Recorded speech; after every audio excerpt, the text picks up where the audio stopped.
I've been an avid watcher of the COVID stats now for far too many months in our state, particularly because it has a real outcome for us. It tells us when we'll come out of lockdown. And the lesson that I've learned from this is how not to manage with data. And the first thing I find is really, really interesting is the very simplistic use of data by politicians.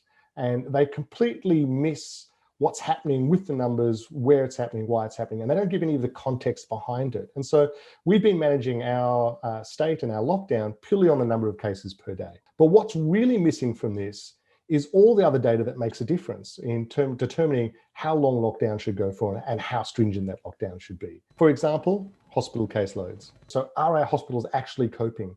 Contact tracing capability. Can we find and smother events as they occur? And what's the health and well-being of the total population versus the cost of the constraints that are being put on the population?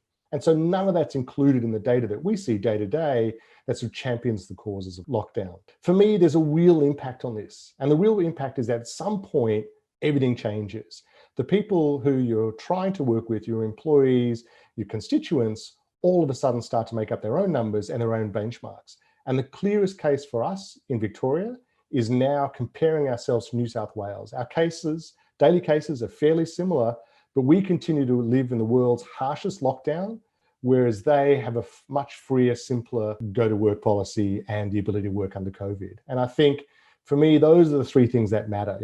Don't use simplistic data, measure what's really important to understand the whole environment, and make sure you keep control of the narrative and the targets that you want to achieve with your population.